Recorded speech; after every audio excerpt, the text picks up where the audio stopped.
This is First Contact, Stories of the Call Center.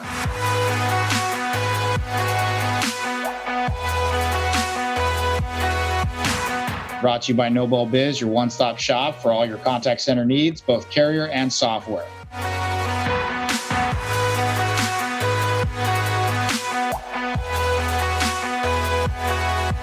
Each show, we talk to industry leaders on how they got their start in the call center industry, because let's be honest, it's not a dream job. To find all our episodes, you can go to our website. That's www.nobelbiz.com. Hit subscribe on our YouTube channel or follow us on Apple Podcasts and Spotify for future episodes.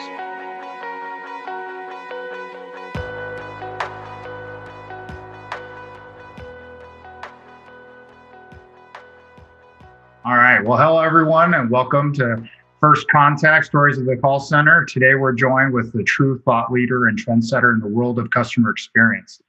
You might know him as the author of such books as The DNA of Customer Experience, The Intuitive Customer, and Happy Employees Make Happy Customers, just to name a few. Now, with over 43 years of experience, he's been at the forefront of countless customer experience shifts within the business world. On his podcast, Intuitive Customer, his confident, reassuring voice will tell everyone is responsible for customer experience. However, we can't think of anyone more responsible for customer experience than him. This year, actually, is the third year in a row that his company has been named Leading Consultancy by Financial Times. So without further ado, let's welcome the founder and CEO of Beyond Philosophy, Colin Shaw. Colin, thanks so much for joining. We're thrilled to have you on the show. No, thank you very much. Looking forward to it, Christian. I'm just a bit worried with the 43 years that it makes me sound very old. No, it just means that you're the best. You've survived to tell the story. So with that said, and the stories that we love to tell here, and we always want to start off with how you got into the industry. I mean, one of those things that's really important for everybody is we always get to see where everyone's, at today and where they're doing things, great works. But how did you get there? Is there a way that you could just get our audience to know a little bit about that journey of what did early jobs look like for you, and how did you get to where you are today? Yeah, sure. I got here because my boss said to me one day that as CEO, I used to work at British Telecom, so large telecom company in the UK. Yeah.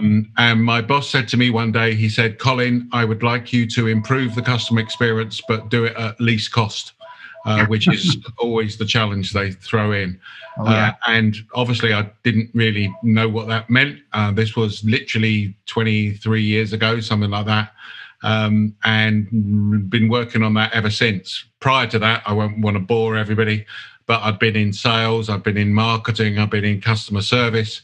And in hindsight, that actually gave me a good background to start to think of customer experience, because a customer's experience sort of spans across all of those areas. Ended up running a big project to improve the customer experience at BT, and then decided that, this was back in the year 2001, decided that customer experience was going to be a big thing. So I had a very interesting conversation with my wife about leaving the high levels of corporate life and setting up on my own. And the rest is history, as they say. Well, that had to have been an interesting pivoting moment for you to go from a career in the corporate world into starting your own business. Was this the first business you had ever started? It is. Yeah. It's I don't know if any of your listeners have read it, but there was a really good book I read at the time called Who Moved My Cheese? You must have heard of it, Christian. Mm-hmm. And it asked some really good question in that book, which it was one of the key reasons it made me change. Was it said, what would you do if you weren't scared?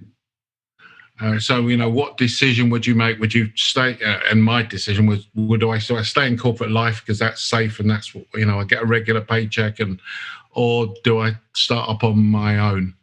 And what I would do if I wasn't scared was starting up on my own. Doesn't mean to say that I wasn't scared though, because I was. Well, fear can do a lot of things or keep you from doing a lot of things. And it's great that fear translated into this great journey for you. So when you look back at your career from the early days to now, and even through your time at BT, when you sit back and say, okay, is there something that you learned back then outside of, what you were fearful for or of, that has just remained true with you and you've kept with you as something that's guided you throughout all these years? I think there's a number of things that you learn over the period of time. I'm still learning every day, but there's a few key principles. One from a sort of just a leadership perspective is there's a phrase we use a lot in Beyond Philosophy, which is none of us are as clever as all of us. So this is not about me. If you get a group of people, even a group of clients in a room, in a workshop, and you're using that collective brain power, then that's more important than any one individual. And from a customer experience perspective, the thing that I felt was going to be really important was just recognizing that customers had emotions and had feelings. And, emotions are not things that I will often talk about in business. Become more acceptable now. But, 20 years ago when I wrote my first book, people didn't really talk about, which emotions are we trying to evoke in our customers. And I think that was something that I felt that was really important, that was missing, basically. That's a big one, because I think a lot of times, depending on the emotion you have, people look at it as a weakness or something that can keep them from being able to achieve something. And tapping into those things are critical. So to kind of shift into one of the really neat things that you've been able to earn is you've been recognized as one of the top 150 LinkedIn influencers. First of all, could you let us know what that even means? And second of all, was there something that you gained out of that, which was just unexpected? So I think the what have I gained from it is I live by one of the phrases. I live by my life by quotes.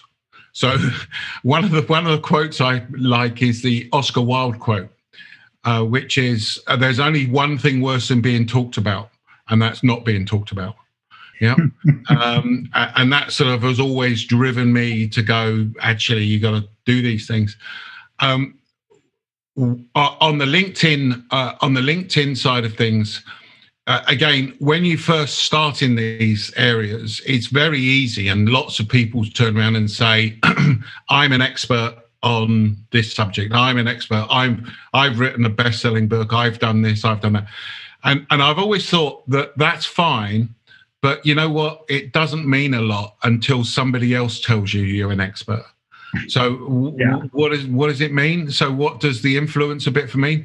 For me, it's a recognition by somebody else that what I'm saying makes some sense. Yeah, which I hope it does. Sometimes, right? Yeah, absolutely. Because it's easy to turn around and say you think you are an expert, but when somebody else bestows it upon you. The interesting story behind all of that was I got an email from LinkedIn when they were setting up the influencer program. This was, 8 years ago. Mm-hmm. I thought it was a spoof. I nearly didn't reply. They were saying, we've recognized your work and we wanted you to do this. And I went, right. Me on your bike. Yeah, you don't want me. There were a lot more clever people than me. And I ended up going, okay, I'm interested. And then it's sort of gone on from there. But clearly what it gives you is just a platform to help move the subject on and to get out your thoughts on what things are. And that ties back into Oscar Wilde. That's amazing. And that's actually a great story around the idea that sometimes we just don't believe things are true because all the spoofing and all the things that come about. But the other part of it is the fact that even as yourself, seeing yourself as a student, always learning, always growing, you go, I know there's a lot of other people that are a lot better at this than me. And it's still that humility and being able to still add a lot of value. So that's great. And because of that, you're doing a lot of public appearances. You do a lot of consulting work. There has to be, obviously, without revealing any compromising specifics, is there any really wild or amazing gigs that you've done, and what made them that way for you? I guess it depends what you mean by sort of amazing gigs, really. Anything memorable for you? Absolutely. I was just thinking of a couple of ones. That one was when we first started off down this route, and I said to you, I had this interesting conversation with my wife about whether I should leave corporate life. I got an invitation to go in the very early days to go and speak at a conference in Bermuda. And it was on my wife's birthday. And I had to go and say to her, by the way, I'm not going to be around on your birthday. And she wasn't very happy, but I said, but the good news is that we're both going to Bermuda. I wouldn't have done that if I was if I had carried on in corporate life. So, but some of the sort of more business related things I think has been around just, I really get a kick out of seeing organizations get this stuff. Again, another one springs to my mind.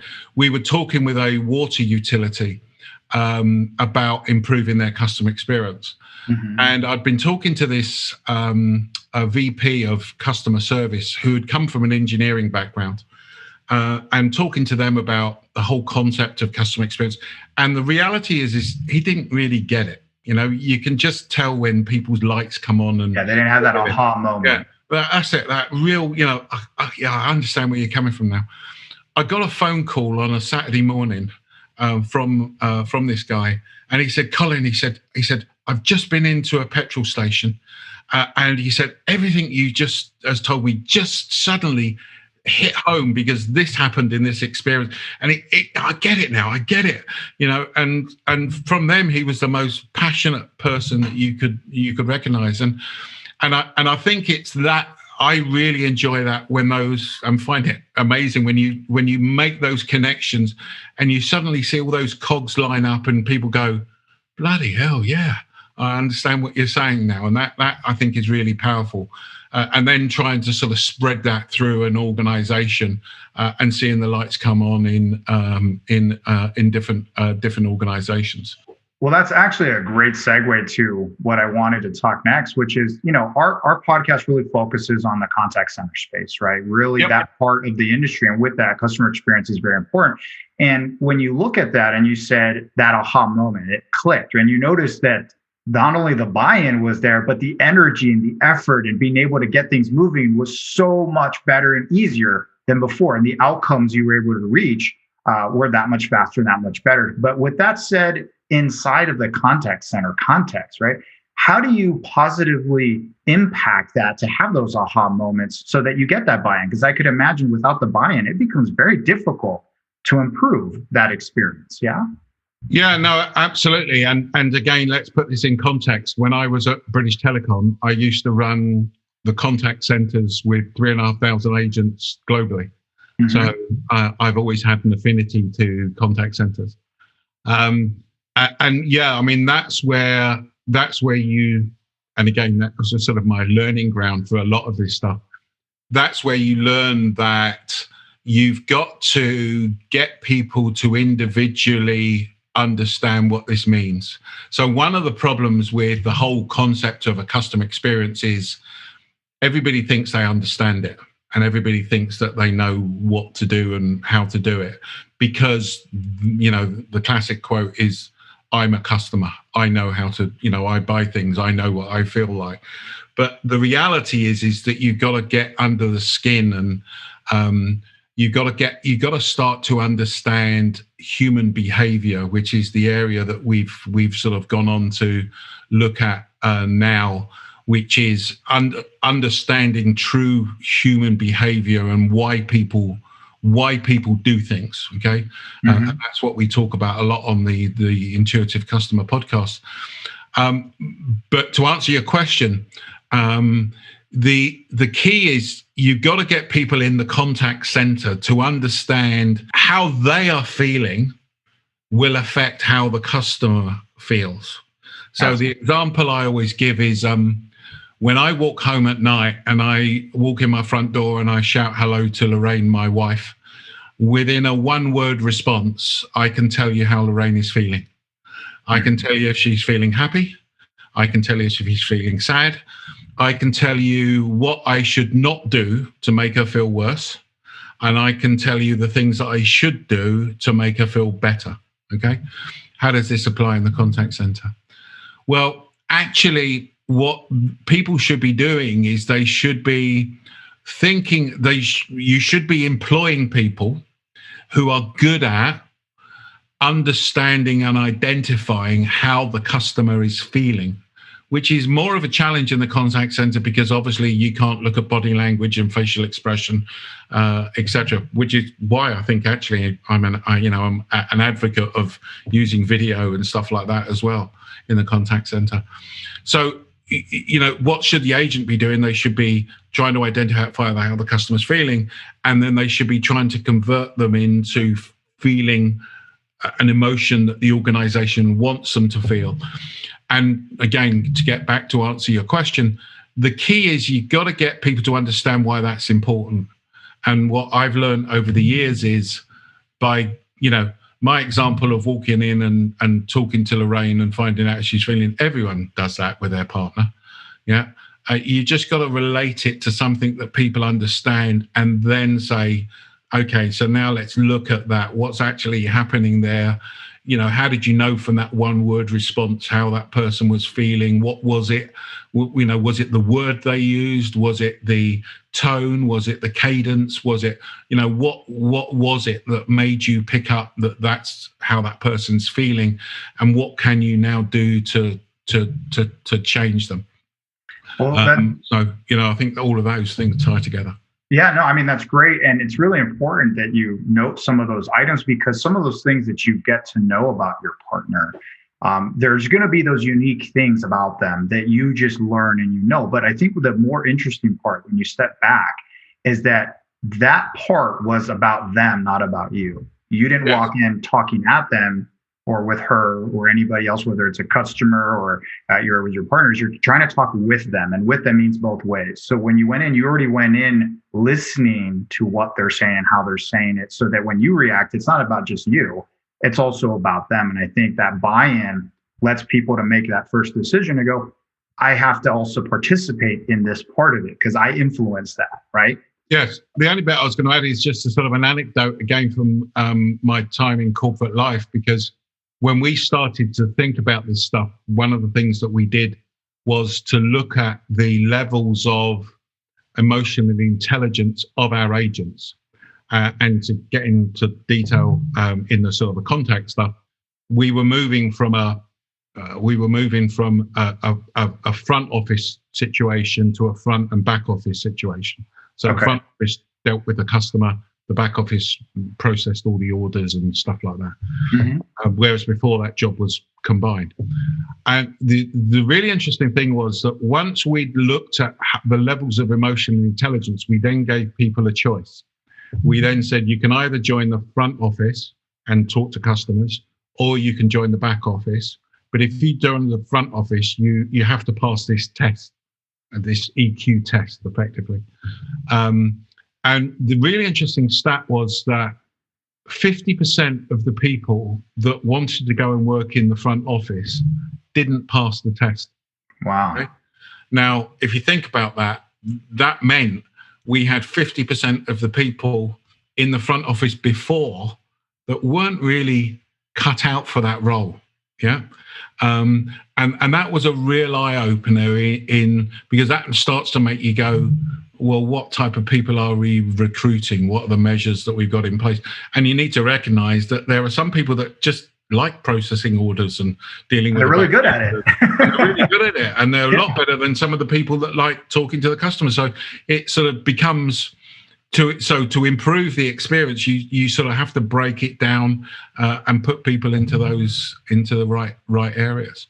Yeah, and that almost like an assembly line, you're putting everybody in the right place at the right time for the right role, and you're able to become more efficient, more effective, and hopefully you get better outcomes, right? So with that, people build playbooks, and they have these areas where they want to create consistency and repetition and scalability. But how do you also realize, as you really say, is everyone is unique and different. How do you make customers feel that their specific experience is personal and that they're just not being boxed into this, you fit in this, and this is the way we're going to treat you? Any advice or things you've worked with that help make it that way? Yeah. So I think sort of big picture wise, there's two answers. One is employ the right people and give them the opportunity to personalize their experience. Okay. So I I disagree with scripts. I'm happy to have guides for people to use, but I disagree that you should script people, because in scripting people you constrain their personality and what they can do, etc. The second thing is the big picture answer is segmentation. Basically, you've got to understand that there are different customers out there, and I think a big area that we are certainly moving into is this whole area of more of sort of psychographics and understanding people at a much deeper level, much more than they really know themselves. So, one of the examples I always use is that Disney know that when they ask people, their customers, what they want to eat at a theme park, Disney know that people say they'd like to have an option of a salad. Mm-hmm. Disney also know that people don't eat salads at theme parks. They eat hot dogs and hamburgers. Yeah. So there's a difference between what people say and what people do. Okay. And you've got to understand that segmentation, that type of level of understanding. Does that make sense? Yeah. So you can't just say, if you ask me what you want, I'll tell you what I want, but that doesn't necessarily mean to say that will be what drives value. So you've really got to get under the skin of what customers are doing and saying, and look at things at a psychological level. So when we would look at an experience, we would look at it from a rational perspective. What's the customer doing? We would look at it from an emotional perspective. What's the customer feeling?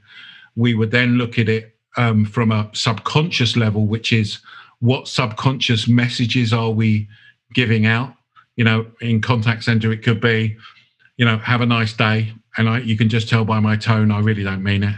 And I'm really bored talking to you. And then from the last area is from that sort of psychological area of understanding why people do things, and what we learn is people are irrational and they do irrational things. So you got to, from that personalizing bit, you got to, it's no good just turning around and saying, well, on emails, let's use their first name. That's personalization, but it's not exactly sophisticated. But you got to understand really what makes people tick, and that's understanding them at a much deeper level.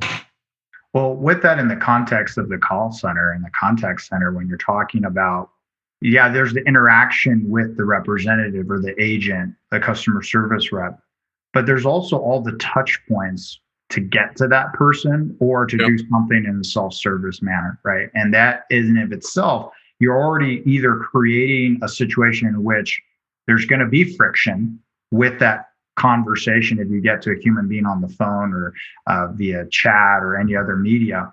And I think that's the other thing that people need to look at is when you know your customer and what they're saying versus what they're doing, you also have to make sure you understand all the ways that they're going to want to communicate with you, how they actually like or don't like, how they get to that point. And then I think earlier you mentioned the outside of the scripting, but I think part of it's empowering. Right? Empowering that person to be able to make decisions, because it almost feels for many companies, if you get to somebody, the furthest person away that you need to talk to get something resolved is that journey you have to take, is that I have to fight and prove to get to the person who actually can address my issue. And that seems confrontational, right? Yes. And I think a lot of businesses that empower those front end people allow you to be able to have better outcomes. Where do you see when you're talking about memory and seeing all these memorable moments? Customers have memories. It's really important in those interactions. Let's go back to the call center side and that example I gave you of those experiences. Where are those parts of the memories, good, bad, and how do you make those better in those moments? You're now going to start me off on my favorite topic. Okay. So I'm going to have to try to condense the answer a bit, because this is probably the biggest thing I've learned in the last 10 years. Okay. And I really think it's really fundamental to how businesses need to operate going forward. So let me give you a little bit of background. I'm not going to spend too long, but I'll give you a bit of background and then I'll explain sort of the implications of it. So the first thing is that if you think about customer loyalty, loyalty is a function of memory. I can't be loyal to something that I haven't remembered, okay? Because if we didn't remember anything, every experience we ever had would be new and we wouldn't know where to go back to and all the rest of it. So loyalty is a function of memory. There's a guy called Professor Daniel Kahneman who's won the Nobel Prize for Behavioral Economics. And one of the things he talks about is because, a key question becomes, well, how are memories formed? Okay. Mm-hmm. And memories are formed, Kahneman talks about the fact that memories are formed by what's called the peak end rule. Okay. So the peak end rule basically says that in an experience, what we remember is we remember the peak emotion that we felt and we remember the end emotion that we felt. So we remember the peak emotion and we remember the end emotion. So now let's try to apply some of this to the contact center. So in the contact center, where is, in an experience that you're having in that contact center, where's the peak emotion that the customer is feeling in that conversation that they are having with you? And not only where is it, what emotion are they feeling? Okay. Mm-hmm. And the same applies at the end. What's the emotion that the customer is feeling? And what emotion do you want them to feel? And what you should be trying to get them to feel is an emotion that drives value. So value is, in other words, you get something, an improvement, a net promoter, increased retention, increased renewals, whatever it may be. Okay. Yeah. So to form that positive memory, you have to think about that peak end rule. Now that forms the memory. Is this making sense so far? Oh, absolutely. Yeah. Okay. I can think about my last interaction. It had a peak moment that it was memorable, emotional, and then the end, how it resulted. Yes, I'm sure. But now think about, so let me progress on to the sort of the next level of understanding with this stuff. So now let's assume that you have, your organization has sent out a notice to a customer saying that their prices are going to increase. Mm-hmm. That the customer is phoned into the contact center 4 times and it hasn't got through because the wait time was too long. You'd seen that they'd written something on social media. Okay. Mm-hmm. So all of those points are memories that the customer has built up, and they're building up in that case, a level of frustration. Okay. Ideally what you want to do is now when the contact center person's picking up the phone to that customer, at the moment, they're totally blind. They haven't got a clue what's happened prior to that. And they're just potentially faced with an irate customer. It's too bad they don't have visibility, though. Yeah. Oh, no. Tell me about it. Yeah.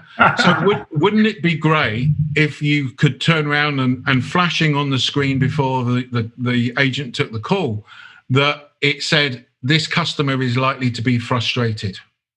And they know that it's frustrated because this has happened, that's happened, that's happened. So you got some AI at the back end that's collated all these things, and taken some memories of what has happened 2 years ago, 3 years ago with that customer. But it's now effectively turning around and saying to the agent, look, this is what this customer's likely to be feeling. And maybe even here's how here's an experience that you could give them to convert them into the experience that the organization wants. Does that make sense? Oh, absolutely. Running a contact center these days takes a great deal of courage and resilience. Noble Biz applauds and salutes the contact center community for not giving up and fighting the good fight, working to set contact centers on the road to success.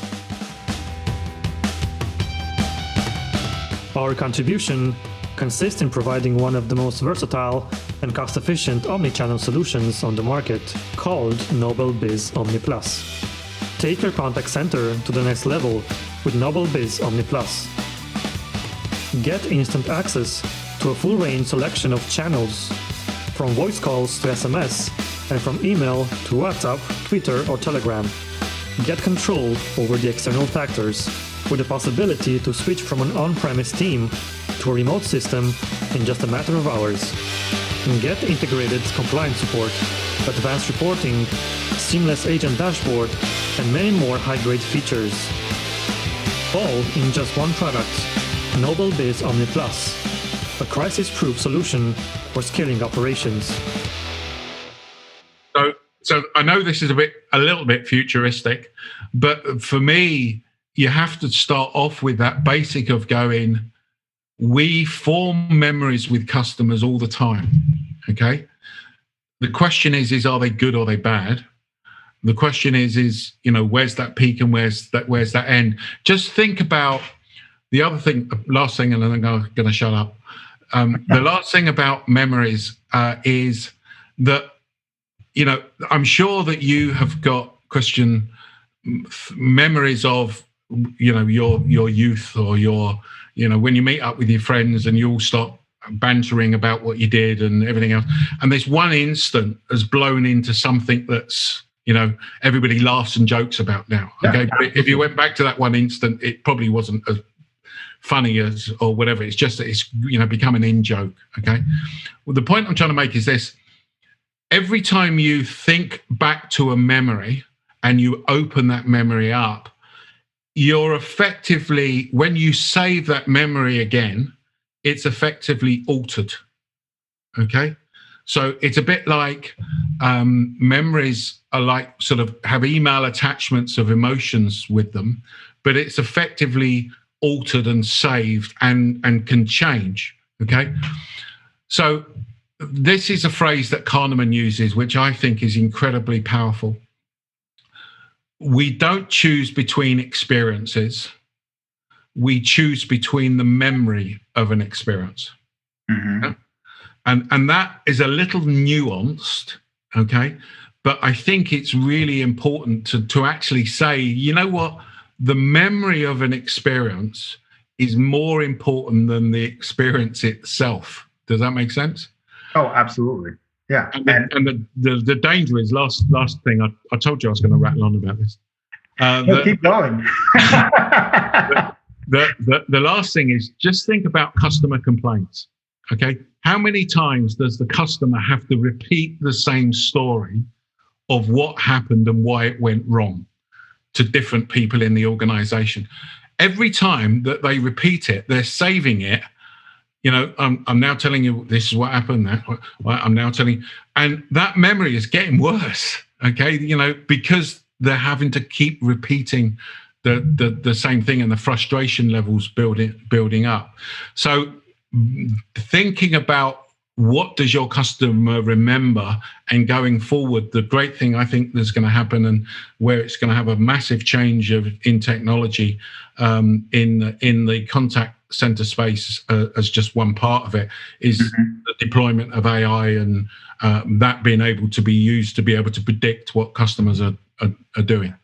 So sorry to rattle on, but it's my favorite subject. No, and it's all great stuff. And I know we were going to talk about AI, and so I'll just bring it up now because we're talking about it. Is we've had a lot of people talk about AI, right? And some people saying how it will replace the human interactions. Some will say that it helps augment some of the areas that are either deficient, or some would look at it, it's purely an enhancement. You're still going to have, you're not going to make a low performing representative now amazing because of AI. You're now just going to be able to take a great employee and make it even better, the experience with AI. Where do you sit on that? Obviously, right now, you just articulated really well some really nice futuristic ways if it were to flow that smoothly, and knock on wood, we hope it's sooner than later. But where do you see AI outside of just in that context impacting the contact center space? Okay, let me tell you about my milkman. So 10 years ago, when we were living back in England, we live in the States now, but we used to have our milk delivered. Mm-hmm. And I said to Lorraine, my wife, back then, I said, why don't we not have our milk delivered and go down the grocery store like everybody else? And Lorraine said, no, Kevin comes around on a Friday night and he collects the the check. He tells us how much it is. I pay. We have a bit of a laugh and a joke, and I don't want to get rid of Kevin because I have a bit of a laugh with him. Fine. Milk sales carry on declining. Kevin leaves. New guy starts. New guy takes over. Decides that calling round on a Friday night is not a good idea, not very efficient. So what he's going to do is he's going to leave the receipt underneath the milk bottle, and he's going to ask us to leave a check for the milk in the right place. Guess what happened after 2 months? After 2 months, we decided that we're going to go down the grocery store. So why am I telling you that story? And I will come onto AI. The issue was what drove value was the Friday night conversation. Okay, that's what drove value. It wasn't the milk, it wasn't the delivery. It was the Friday night conversation. As organizations get into the implementation of AI, the danger is that what they're going to do is they're going to automate everything and automate the things that drive value, the Kevin on a Friday night. Okay. Yep. And that will be a huge mistake. So AI, I love technology. AI, I think, is going to be great. And I think that AI has the ability to, and here's a key word for going forward, AI has the ability to enable people to be, or organizations and experiences to be proactive and to anticipate customers' needs, because it will take all that information of all the memories that they've had and what they're going to do and how they're going to react, and put them in through psychometrics into which category they're in and how to personalize it and everything else, and effectively give the answer. Okay. The danger is that AI, but to do that, you've got to train the AI on customers' behaviors. So you've got to train the AI on behavioral science, and that bit about customers are irrational. We had somebody on our podcast, professor of AI down in Arizona, that was talking all about this. You've got to train the AI to understand it, otherwise it's garbage in, garbage out. And my fear is that AI will just get used to automate everything, and automate, the call center and automate everything, and the pendulum's going to swing too far to automation and not realize that it's missing Kevin and collecting that. I think there's always going to be a place for somebody in the contact center. I absolutely think that some of the people in some of the roles will be replaced by AI, and it will be a more high level function. But you're always going to need that human capability to deal with different customer situations and different customer segments. Yeah, again, as long as it drives value, then that's always the key. Does that make sense? Absolutely, it does. And when we look at AI, we look at memories, we look at the peak in the end, it almost seems like what you're doing is you're anticipating what the peak will be, or trying to influence what the peak is, and then obviously being a heavy influencer in the end. Yes. How do you get to better outcomes? How do you get to better ends? And you have the example earlier of having to tell the same story to multiple different people, because every channel, every means, every touch point had friction, and they're not seamlessly brought back together. So that journey the customer has to them is seamless. It's one thing after another that was really bad. But from the agent, the representative, the customer care person, they may only be seeing one piece of this journey. And for them, it's like, oh, great, I'm dealing with an upset customer. And that person's having to repeat everything, right? So hopefully the AI can be there to anticipate, or as you said, be proactive in knowing that person's journey, all the touch points that were there, maybe make recommendations, but also from a loyalty perspective is that human part of it, that connection there of creating that peak moment. I think you're able, in my opinion, from what you've said, is you can make new peaks. The last peak may have been really bad. Yes. I was on the phone for an hour and a half and I got dropped, I got transferred, and then I got dropped again. And when I called back in, it made me start all over again, right? Yep. Anticipating and knowing that that happens and those things can happen, that maybe with AI and other things, they can say, hey, we saw you just called in. We're going to get you to the front of the line. And we knew it was about a problem. Your sentiment showed you were upset. So we're going to send you to our top person that works really well with people that are upset, right? However that may be, right? A famous African proverb says that if you want to go fast, go alone. But if you want to go far, go together. And how true is this for the contact center industry, where business partners that you can call friends are so rare?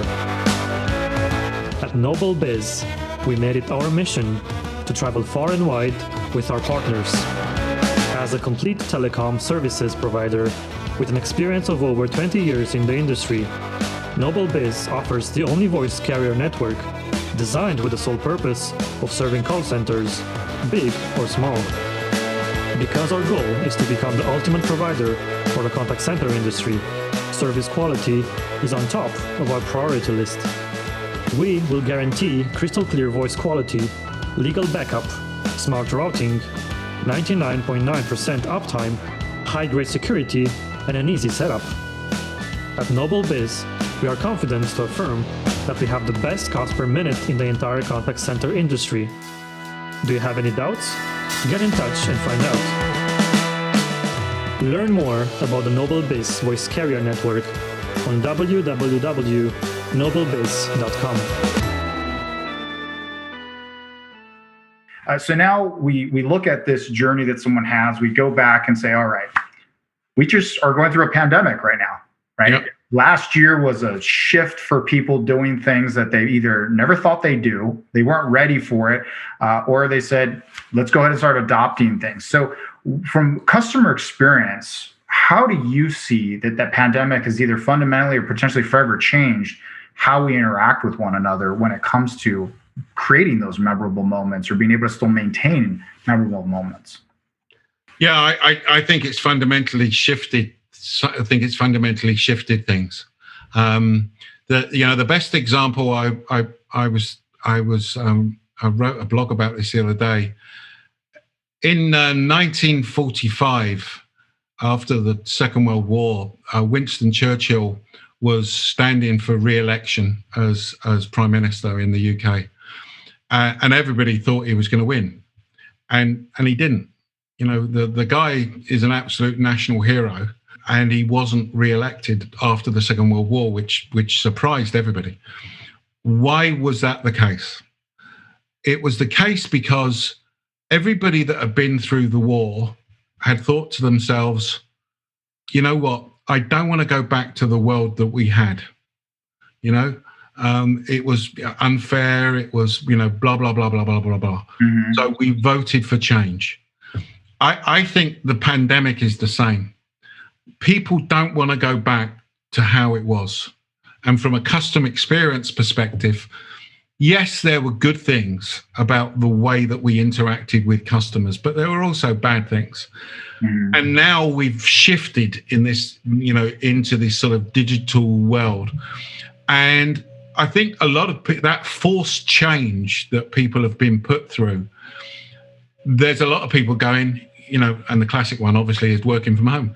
Hey, this is pretty good. I quite like this. I don't want to go back to how that was, and deliveries and digital. But there are also elements, going back to what we were talking about before, that they do want. They still want some human contact, literal human contact as well. So I absolutely think that I could be very provocative and say, any research you did pre-pandemic should be thrown away, and you should now be doing new research on what the new world is like, because I think it's going to be that fundamental.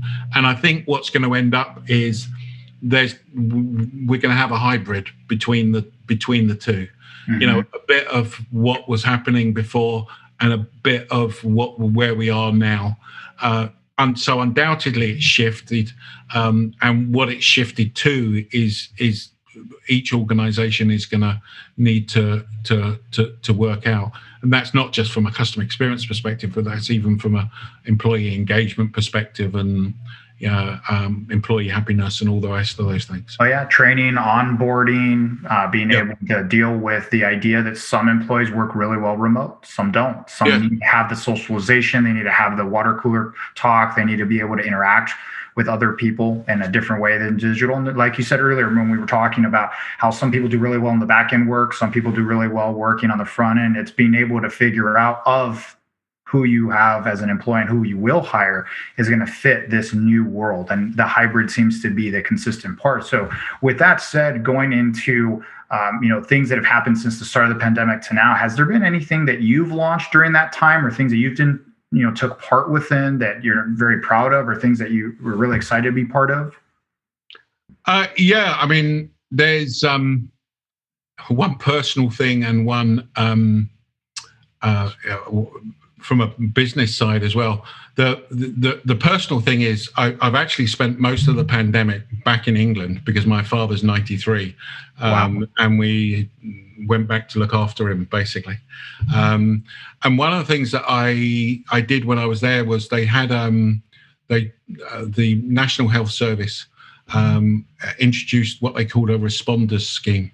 So basically it meant that you signed up, and then people who were feeling lonely during lockdowns and stuff like that, they would get people like myself and everything else just to contact them, just to make a bit of contact. Oh, wow. And I think when they launched it, they were after, 100,000 people, and they got something like, I want to say something like 1.5 million people. Wow. That ended up. Exponentially more. Yeah, I mean, I guess just that whole community spirit that you've seen a lot in the pandemic, I think has been amazing and shows the best side of human behavior. From a customer perspective, like everybody else, we're doing loads of stuff online now that we weren't doing before, and it's interesting again because you just go, why don't we think about doing this before? Why don't we, now you're forced into suddenly doing workshops online and everything. You're actually going, bloody hell, these work quite well. And not only that, you can get people from all over the world and people don't have to travel. And yeah, there are obviously disadvantages as well. But, some of those things you just go, yeah, it's fundamentally shifted the way that people do things and how quickly people react and adopt to those new things. Again, I think is quite amazing. Yeah, and I think when we talk about disruption, right, where it's not just something that gradually changes, but it's literally you have to react. Otherwise, you may not be around to live through it, right? Yes. And in that disruption that the pandemic created, it really forced people to not only think out of the box, but adopt things that who knew if they were going to work or not. And people go, wow, this really works. Or you start seeing things that are just so different. So there's been so many innovations. But with that said, specifically, you do a lot of speaking events. And obviously in the contact center space, there's a lot of in-person events that existed prior. And I know that you had a really fascinating chat with Joe Pine from Strategic Horizons on your podcast about the future of events in the post-pandemic space. Where do you see that going forward, and how you participate in that? Yeah, so this is Joe's stuff more than mine, but Joe's got this ability of being able to see things that other people that are happening around you. When he said this, I thought, bloody hell, yeah, that's totally right. And what he said was that if there are obviously groups of people pre-pandemic that you would meet up and they'd gain lots of value just by networking with other people and listening to the speakers and just mingling around and all the rest of it. But there's a conference I attended a little while ago called Nudge Stock, and Nudge Stock is all about sort of behavioural science, and it was normally held in London, and they'd probably get 500-600 people attend. They decided, like everybody else, to go online this year. I think they got something like 24,000 attend. That's a little bit more. Yeah. So now you go, and what Joe was effectively saying, which I think is totally right, it's going to be this hybrid of the two. Are you going to have live events? Yeah, you're going to have live events because there are that group of people that want to get together and network and everything else. But there's such a bloody big market out there for involving other people from around the world that I think it will also be, beamed live and you'll get people signing into it because, you can basically. So I think from an events perspective, Joe's totally right. It's going to be a mixture of live events, absolutely, but with that sort of digital part as well. And, the world's then your oyster because you can get out to loads more people. Yeah, I can see that. And obviously, in our industry at the beginning, a lot of these online events really weren't that great, right? Even though they really allowed for the opportunity to have interactions, they just felt like for the cost and for what you got from it, that there just wasn't this sense of the value. And it feels like if enough people just don't participate because they don't get the value from it, that people will have to innovate and they'll have to figure out ways to make the online stuff. So I agree with you that it is going to have to be hybrid. For those that need to have the in-person, they'll do it. The ones that can really just, hey, I'm going to just join this thing for this day, or I'm going to get the recording. I'm going to be able to add and fill in these gaps that I have versus making it an actual in-person block of time event that I'm going to participate, travel to, that it will do that. And, with that as just the foundation piece of when we talk about the anticipating what your customers need, what your attendees will need, what people need, and in general around customers' needs. I know that you love buying cars and you love the car buying experience, right? Like me, I can't stand it. It's never been a really positive experience. And I know that last year we had a talk with another magician, pun intended, of the contact center and customer experience space with Shep Hyken, who basically said, hey, you need to be able to anticipate the needs of the customer, and how you do so during a global pandemic. And he gave us this anecdote, right, of the car buying experience that he had, and that the one of the providers was started before even the pandemic happened of delivering the cars and being able to have the cars to you versus you going to them. And their business just skyrocketed as the pandemic came in because they did it right versus everybody else was doing it different. It doesn't have to be about car buying experiences, but generally speaking, in anticipating some of these things, everything from delivering groceries to obviously everyone shifting to online purchasing. How have you seen, or how do you recommend companies to be able to start anticipating some of these things around their customers? Yeah, I think that, to be honest, that goes back to the conversation we were having about, you got to do more research because you can't take what was being said pre-pandemic. Second thing, you've absolutely got to look at the difference between you got to get under the skin of that. So let me give you another example. We do some of this type of research, and we were working with a hospital system, okay? And the feedback from customers, from patients, was that they wanted to spend more time with doctors, okay? Which seems reasonable. When we went in there, we decided to do this, what we call an emotional signature, which was sort of trying to get under the skin of it. And what we discovered was it wasn't that patients wanted to spend more time with doctors. It was they wanted to feel that the doctor had listened to them. Okay? Oh, yeah. Which is very different to spending more time with them. Because if you spend more time with them, and this organization was just about to double the amount of time with them, therefore you've got to recruit more doctors, therefore you've got to change it, huge costs. Oh, yeah. As opposed to sending them on a listening skills course, And part of the problem in there was that they'd just got a new computer system, and the doctor was spending lots of time just putting the notes on and not making eye contact with the patient, So I think it goes back to going, and that's what I mean by getting under the skin and trying to find that real motivator. Because again, in that case, and we've got loads of examples of this, the patient, the customer, doesn't know what they really want because they're not really analyzing themselves.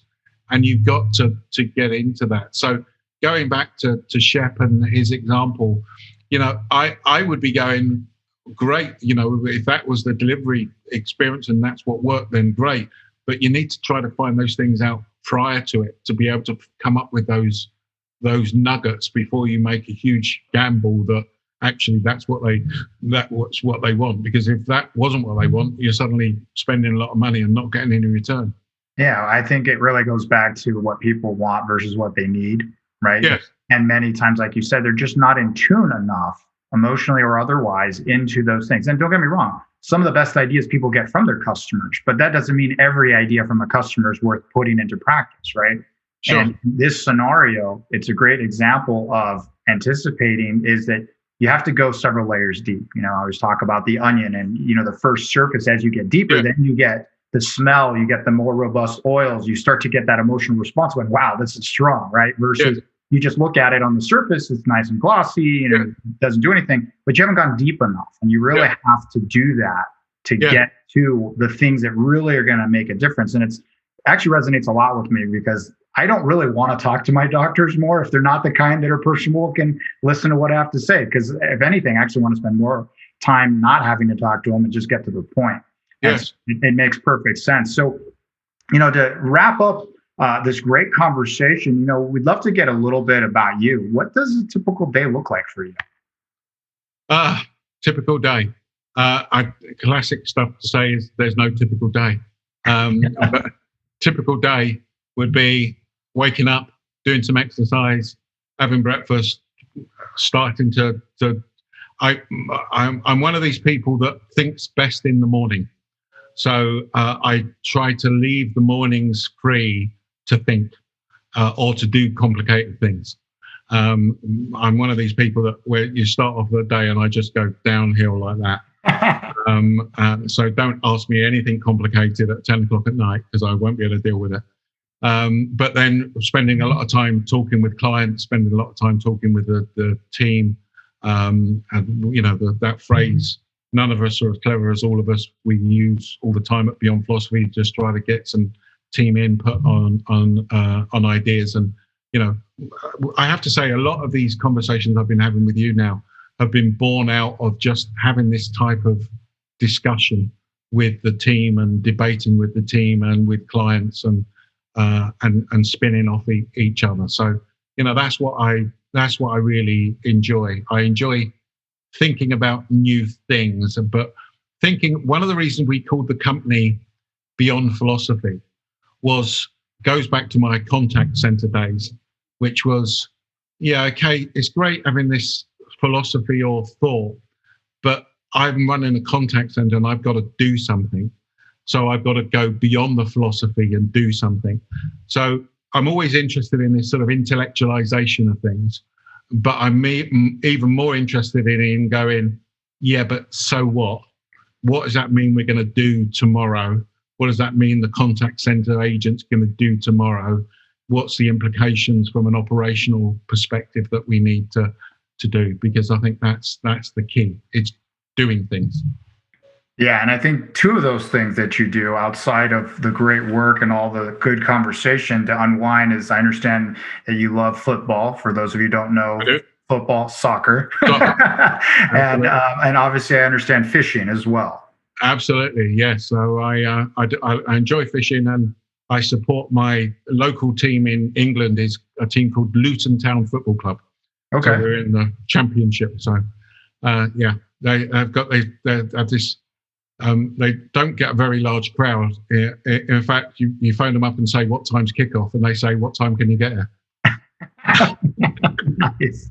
When everyone arrives. Yeah, absolutely.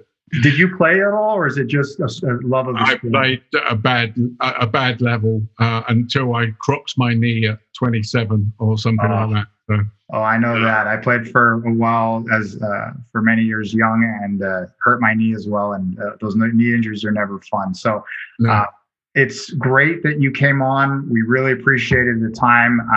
If our audience wants to get a hold of you, how do they get a hold of you? How do they contact you?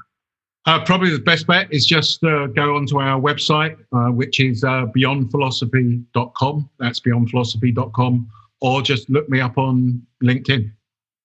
Perfect. Well, for anyone who's not following Colin, you better go and do it now. Obviously, in the customer experience space, he's the absolute best, and you're going to be able to get all the latest and greatest from him. So again, Colin, thanks so much for coming on today to First Contact Stories of the Call Center, and we're looking forward to any future conversation we can have with you.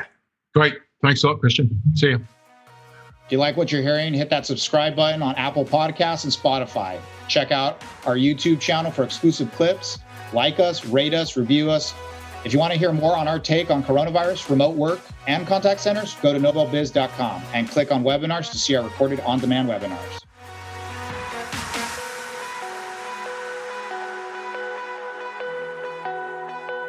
Thanks for listening to First Contact Stories of the Call Center. My name is Christian Montez, and we'll be back soon with our next episode. This podcast has been hosted by me, Christian Montez, produced, written, and edited by Bogdan Minuts, with co-executive producers Steve Biederman, Christian Montez, and Bogdan Minuts.